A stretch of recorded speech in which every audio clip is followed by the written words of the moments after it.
So firstly, what exactly is a callable class?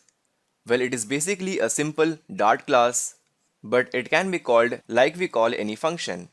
So for that, we have to implement the call method within our class. So let us understand it better with the help of an example. So here within our application, let us define the class of person. To make this class as a callable class, you have to implement the call method.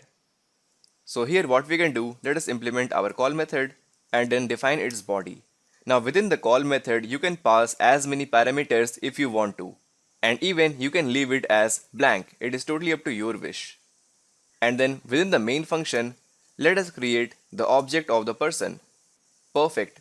And then when you execute person1 and call it like a function, then it is simply going to execute this method of call. Fine. Now suppose within this call method, I want to pass few parameter such as the age of the person followed by its name.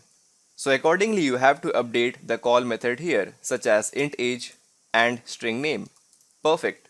And then you can define your body here such as print out something. The name of the person is name and the age is age.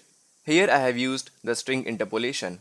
If you launch the application right now, then you will get the desired output. Now suppose if you want to return something from this method, that is, suppose I want to return this string. So in that case, it is recommended to update the return type here as string. And then here we can use var message equal to this object. And then we can print out the message here. Fine. So we are again getting the same output.